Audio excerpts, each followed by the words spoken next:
Trapped in my nightmare. You know that sinking feeling when something's off, but you can't put your finger on it? That's exactly how I felt last night, when the elevator in my apartment building jolted to a stop between the 12th and 14th floors. Only, when the door slid open, the glowing 13 button was lit, a floor I'd never seen before, a floor that shouldn't exist. I almost convinced myself it was just a glitch, but curiosity, or maybe something else, pulled me out into a corridor I swear wasn't there yesterday. The hallway was suffocatingly narrow, lined with heavy gold frame portraits. At first, I thought they were just old residents, but as I walked, my stomach twisted. Every painting was of me. Not just similar, exactly me, but with one grotesque difference.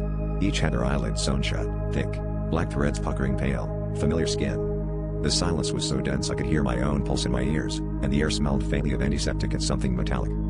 As I moved down the corridor, the eyes in the portraits seemed to bulge beneath the stitches, as if struggling to open. Some of the frames dripped with something dark and sticky.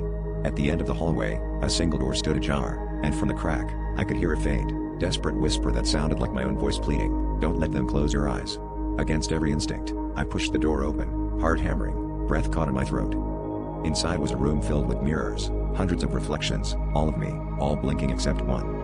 My reflection in the center stared back, unmoving, as if it were a photograph. Suddenly, thick black threads began to snake across my reflection's eyes, sewing them shut from the inside out. I tried to scream, but my mouth wouldn't open.